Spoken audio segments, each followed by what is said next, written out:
Hello students, कैसे हैं आप सब। आशा करती हूँ आप अच्छे होंगे और अच्छे से अपनी पढ़ाई कर रहे होंगे। मैं मोनिका रावत आपका स्वागत करती हूँ आईसीटी वर्चुअल क्लासरूम देहरादून। बच्चों, आज हम क्लास 12th का जो आपका सब्जेक्ट है फिजिक्स, उसके जो इम्पोर्टेंट टॉपिक्स हैं आपके कंपार्टमेंट एग्जाम्स के लिए, उसे कंटिन्यू करेंगे। तो बेसिकली आज से हम जो आपका चैप्टर 3 है करंट इलेक्ट्रिसिटी, उसे स्टार्ट करने जा रहे हैं, जिसके लिए सबसे पहले हम करंट के कॉन्सेप्ट को समझेंगे, ड्रिफ्ट वेलोसिटी के कॉन्सेप्ट्स को समझेंगे। तो बच्चों, अब हम चलते हैं अपने स्मार्ट बोर्ड की तरफ।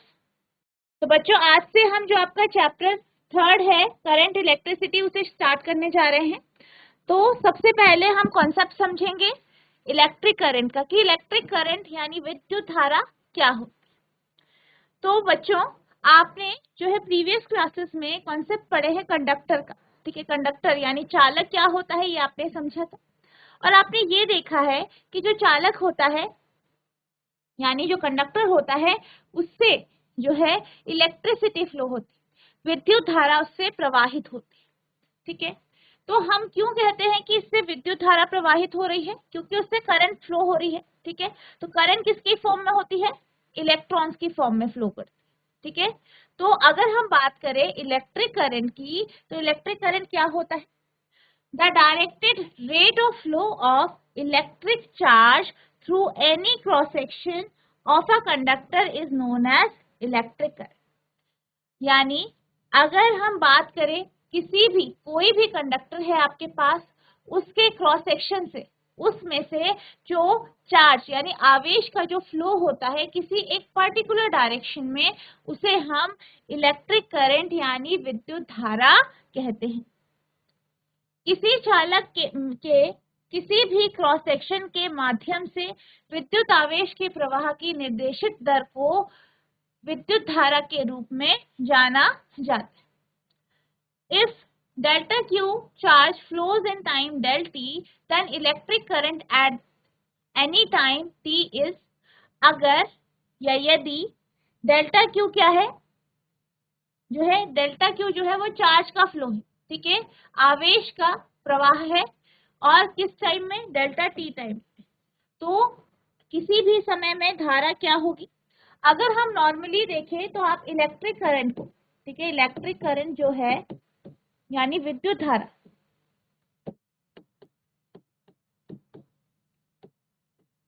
विद्युत धारा जो है ये बराबर होता है total charge flow,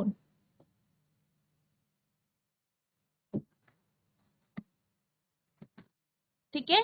total charge flow यानी कितना आवेश जो है बह रहा है, या फिर जो आवेश प्रवाहित हो रहा है, कुल प्रवाहित आवेश अपॉन कितना टाइम लगा है, ठीक है, टाइम टेकन, ठीक है, जो आपका समय है, कितना समय लगा। इसको आप इस तरीके से लिख सकते हैं, I इक्वल्स टू Q, ठीक है, Q अपॉन T। अब जब हम बात कर रहे हैं, ठीक है, जब हम बात कर रहे हैं डेल्टा Q आवेश प्रवाहित हो रहा है एक समय में जो कि डेल्टा T है, तो इसे आप इस तरीके से लिख सकते हैं, I equals to limit of del T tends to 0 delta Q upon delta T, जिसे आप लिख सकते हैं dQ अपॉन dt, ठीक है। अब अगर हम इसकी यूनिट की बात करें, इसके जो SI यूनिट है, SI मात्रक है, उसकी बात करें, तो इसका जो SI मात्रक होता है वो एम्पेयर होता है, और इसे हम A से रिप्रेजेंट करते हैं। इसके साथ साथ अगर हम बात करें करंट की, तो करंट क्या है, एक स्केलर क्वांटिटी है, ठीक है, क्या है ये, अदिश राशि,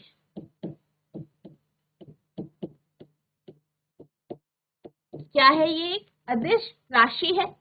और जो I है, ठीक है, I is in the direction of flow of positive charge, यानी जब भी हम करंट की बात करते हैं तो करंट हमेशा पॉजिटिव चार्ज के फ्लो में करता है, यानी इलेक्ट्रॉन जिस दिशा में फ्लो करते हैं, जो आपके इलेक्ट्रॉन की जो डायरेक्शन है उसके विपरीत दिशा में जो है करंट की दिशा होती। ठीक है, I is in the direction of flow of positive charge and opposite to the direction of flow of negative charge.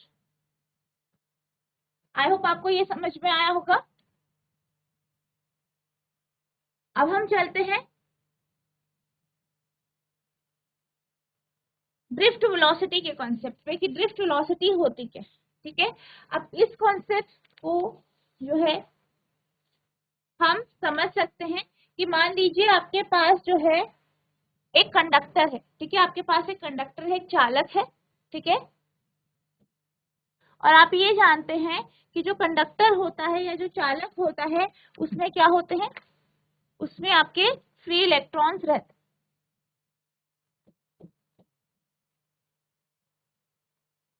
ठीक है, अब जो कंडक्टर होता है इसके जो एटम्स होते हैं, इसके जो आउटर इलेक्ट्रॉन होते हैं या वैलेंस इलेक्ट्रॉन होते हैं वो फ्री होते हैं। ठीक है, फ्रीली वो क्या करते हैं, मूव कर सकते हैं पूरी सरफेस। ठीक है, वो आसानी से इस सतह पर या जो आपके पास कंडक्टर है, चालक है, उसकी सतह पर आसानी से मूव कर ले, जिसके कारण वो जो है इलेक्ट्रिसिटी को कंडक्ट कर पाते हैं, क्योंकि उसमें क्या होता है, फ्री इलेक्ट्रॉन्स। अब अगर हम बात करें ड्रिफ्ट वेलोसिटी की, तो ड्रिफ्ट वेलोसिटी क्या होता है, जो आपका ड्रिफ्ट वेलोसिटी होती है वो एवरेज वेलोसिटी होती है। ठीक है, वो एवरेज वेलोसिटी होती है जिससे जो आपके इलेक्ट्रॉन्स हैं वो जो है पॉजिटिव एंड की तरफ, ठीक है, पॉजिटिव एंड जो है धनात्मक, यहाँ पे सेल का जो ये पॉजिटिव एंड है इसकी तरफ जो मूव करते हैं। ठीक है, जब उसमें हम एक्सटर्नल फील्ड लगाते हैं तो इसी को हम क्या कहते हैं, ड्रिफ्ट वेलोसिटी। ठीक है, क्या कहते हैं, ड्रिफ्ट वेलोसिटी कहते हैं। अब अगर हम बात करें ड्रिफ्ट वेलोसिटी की, तो हमने क्या किया है, हमने एक जो है आपने कंडक्टर ले लिया। ठीक है, कंडक्टर लिया जिसकी लेंथ क्या है, L है, और एरिया ऑफ क्रॉस सेक्शन इसका जो है, जिसका क्षेत्र जो यहाँ पे एरिया ऑफ क्रॉस सेक्शन है वो A है। ठीक है, इसे हमने क्या किया, एक बैटरी से कनेक्ट कर। अब यहाँ पे हमने क्या किया, बैटरी से कनेक्ट किया तो उससे पोटेंशियल डिफरेंस जो है, इसे पोटेंशियल दिया। ठीक है, और पोटेंशियल डिफरेंस के कारण क्या हुआ, इससे करंट फ्लो होने। तो यहाँ पे जो है अगर हम मान लें कि V क्या है, V आपका पोटेंशियल डिफरेंस यानी विभव अंतर है।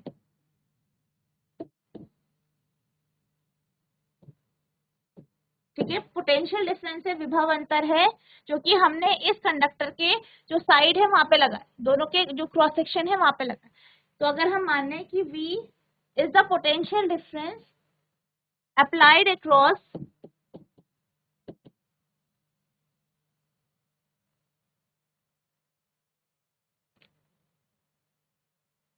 across the end of conductor of length L। ठीक है, तो मैग्नीट्यूड क्या होगा E का। ठीक है, आप लिखेंगे कि V क्या है, V जो है मान लीजिए V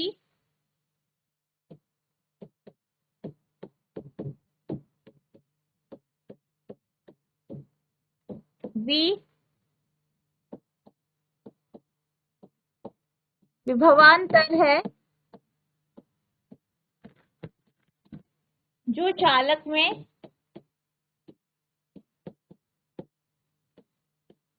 चालक पर लगाया गया है।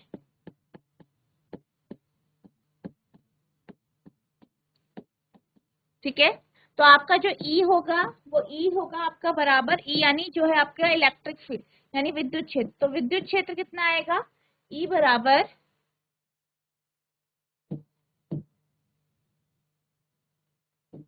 V upon L। ठीक है, अब जैसे कि आपने इलेक्ट्रिक फील्ड लगाई तो क्या हुआ, जो आपके इलेक्ट्रॉन्स हैं इन्होंने फोर्स को एक्सपीरियंस किया, बल लगा इन पे। तो जो फोर्स है इस केस में तो F बराबर माइनस ई होगा। ठीक है, अब यहाँ पे आप जो है E की वैल्यू रख देंगे। पहले हम क्या करते हैं, इसमें F का जो है, F आप जानते हैं F इक्वल्स टू क्या होता है, ma होता है। तो यहाँ पे ma इक्वल्स टू माइनस ई हो जाएगा। अब ए यानी एक्सेलरेशन, जो आपका इलेक्ट्रॉन है उनका जो एक्सेलरेशन है, उनका जो त्वरण है वो कितना आया, -e/m। ठीक है। अब हम बात करते हैं जो आपके इलेक्ट्रॉन्स हैं इनकी जो वेलोसिटी है, इन पे जो वेलोसिटी आई उसकी अगर हम बात करें तो इसकी अगर हम वेलोसिटी की बात करें, हम मान लेते हैं कि हमारे पास n नंबर ऑफ इलेक्ट्रॉन है, तो 1 2 3 4 इलेक्ट्रॉन है। तो पहला जो इलेक्ट्रॉन है, जो पहला इलेक्ट्रॉन है उसकी जो वेलोसिटी है, ठीक है, v1 ले लेते हैं, ये बराबर हो जाएगा u1 प्लस a टॉप। इसी एक टाइम पर जो वेलोसिटी इलेक्ट्रॉन ने एक्वायर की, ठीक है, वो कितना है, v1 equal to u1 plus a tau 1।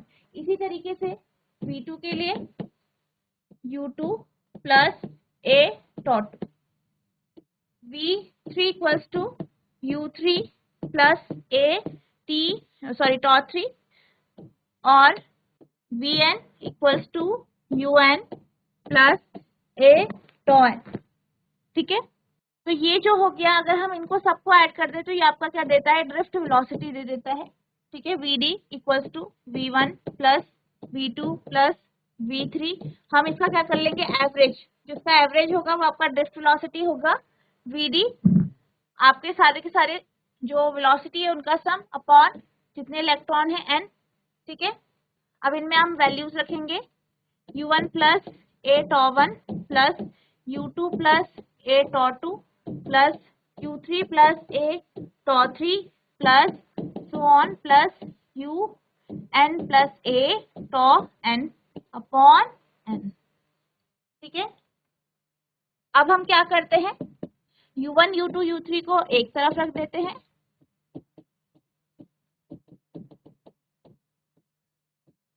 ठीक है, और a को कॉमन ले लेते हैं, टॉ 1 टॉ 2 टॉ 3 को हम एक तरफ ले लेते हैं।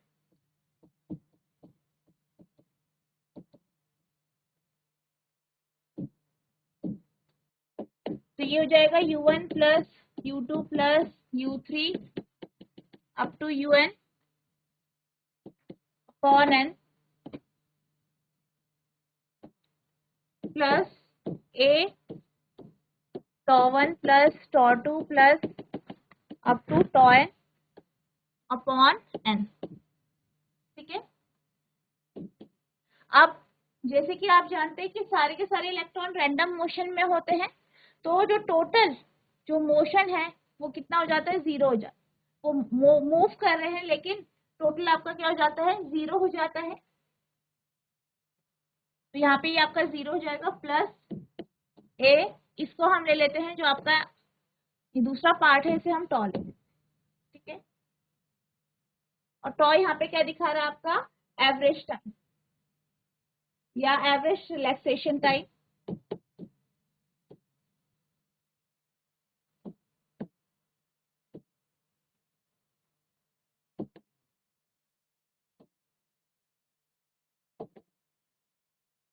ठीक है, अब हम क्या करते हैं, ए की जो वैल्यू हमने निकाली है उसे रख देंगे, A B D equals to A कितना है, -e अपॉन m, ठीक है, इंटू टॉ, या आप इसे लिख सकते हैं V D average drift velocity equals to e upon m into tau. तो ये आपका क्या आ गया, एवरेज ड्रिफ्ट वेलोसिटी आ गया। इसका फॉर्मूला आपका इस तरीके से आ गया है, Ohm's law, at constant temperature, the potential difference V across the end of a given metallic wire conductor in a circuit is directly proportional to the current flowing through it. ओम का नियम स्थिर तापमान पर एक सर्किट में दिए गए धातु के तार कंडक्टर के सिरे के बीच विभव अंतर यानी V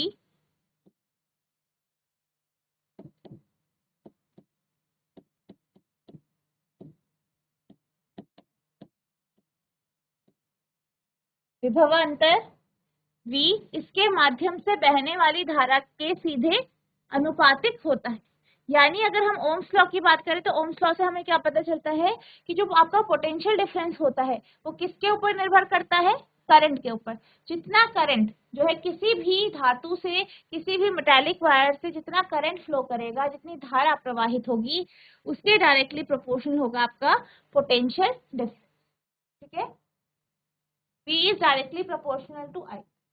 अगर हम इसको जो है इस प्रोपोर्शनैलिटी के साइन को हटा देते हैं तो V इक्वल्स टू आपका V इक्वल्स टू जाएगा IR या RI लिख सकते हैं आप। और यहाँ पे जो R है वो आपका रेजिस्टेंस है, R equals to V upon I। Resistance यानी प्रतिरोध है, R किसे दर्शा रहा है, प्रतिरोध को यानी resistance. The variation of current with respect to applied potential difference is shown with the help of following graph P equals to IR। अब अगर हम बात करें इसके ग्राफ की, ठीक है, इसका ग्राफ हम देखते हैं तो इसका जो ग्राफ है वो इस तरीके से है। ये आपका वोल्टेज है और ये करंट है। तो इस तरीके से यहाँ पे पोटेंशियल डिफरेंस दिखाया गया है, आपके विभवांतर दिखाया गया है एक्स एक्सिस में, एक्स अक्ष में, और वाई अक्ष में करंट दिखाया गया है। और आपका जो ग्राफ है वो कुछ इस प्रकार से बने, ठीक है, इस तरीके से आप ग्राफ बनाएंगे। ठीक है, अब इससे आपको साफ पता चल रहा है कि जो है V और I जो है वो डायरेक्टली प्रोपोर्शनल है, यानी समानुपाती है। अब हम बात करते हैं डिडक्शन ऑफ ओम्स लॉ की। आप ओम्स लॉ को किस तरीके से रिड्यूस करें, ठीक है, हम बात कर रहे हैं हम deduction of Ohm's law.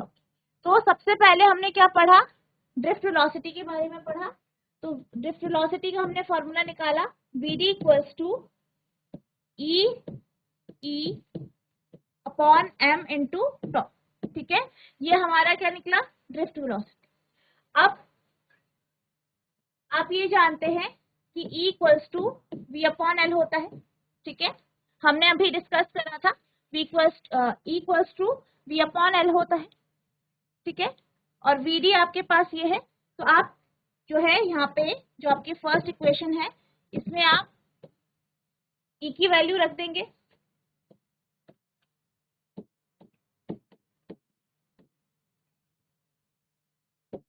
Substituting 2 in 1, यानी जो दूसरा है उसको यहाँ पे से E की वैल्यू को आप पहली इक्वेशन में रखेंगे। तो Vd equals to E V tau upon L।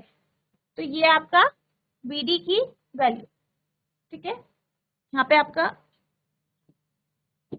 MB, Vd equals to EV tau upon ML। ठीक है, अब अगर हम करंट की बात करें,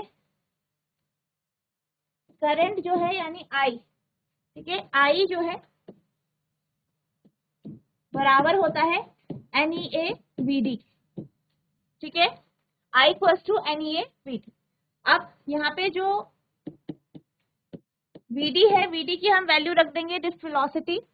तो ड्रिफ्ट वेलोसिटी कितनी है, EE टॉ अपॉन M। तो आप ये रख देंगे।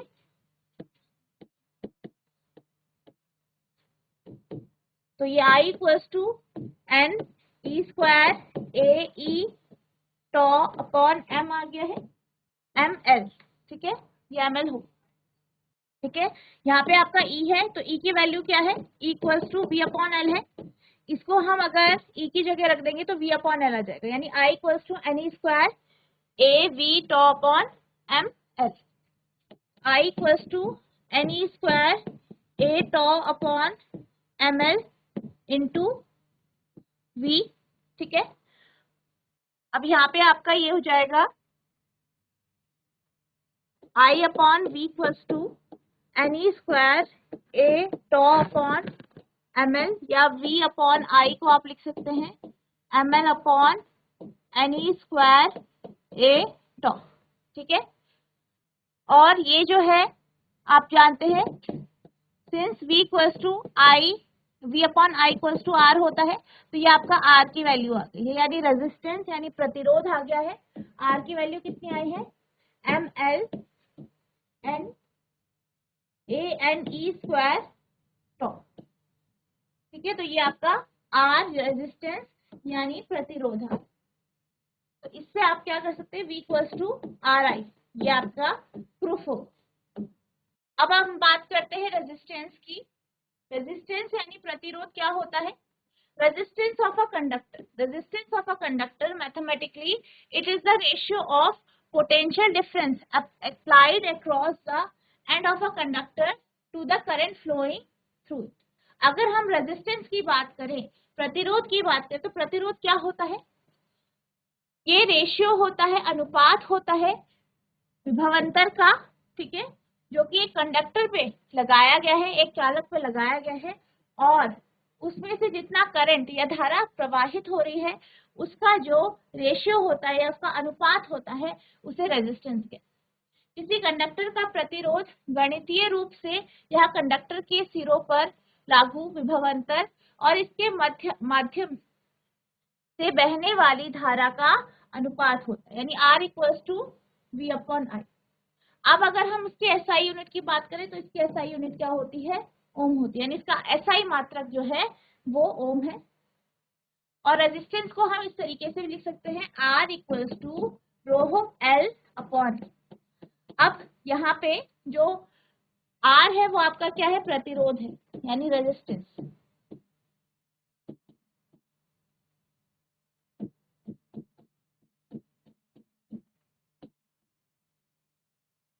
रो क्या है आपका, रेजिस्टिविटी है।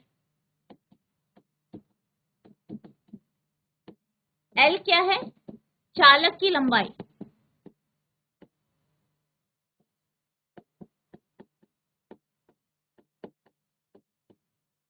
और ए क्या है, क्रॉस सेक्शनल एरिया, ठीक है, यानी इसका क्षेत्रफल, ठीक है। तो आप जो है आर को लिख सकते हैं V अपॉन आई, या आप लिख सकते हैं आर को रो एल अपॉन ए। तो बच्चों आज हमने जो आपका थर्ड चैप्टर है उसे स्टार्ट किया। करंट इलेक्ट्रिसिटी के कॉन्सेप्ट को हमने समझा, जो आपका धारा होती है वो क्या होती है, ड्रिफ्ट वेलोसिटी हमने समझा। आई होप आपको ये टॉपिक समझ में आए होंगे। आपको जो आज डेरिवेशन कराए गए हैं उन्हें आपको लिख लिख के प्रैक्टिस करनी है, कोशिश करनी है कि आपको ये अच्छे से लर्न हो जाए, क्योंकि ये बहुत इंपॉर्टेंट टॉपिक है। इसके साथ साथ इनसे रिलेटेड जो न्यूमेरिकल है उनको भी आपको ट्राई करना है। नेक्स्ट लेक्चर में हम इससे रिलेटेड कुछ जो है न्यूमेरिकल देखेंगे और आगे के टॉपिक्स को कंटिन्यू करें।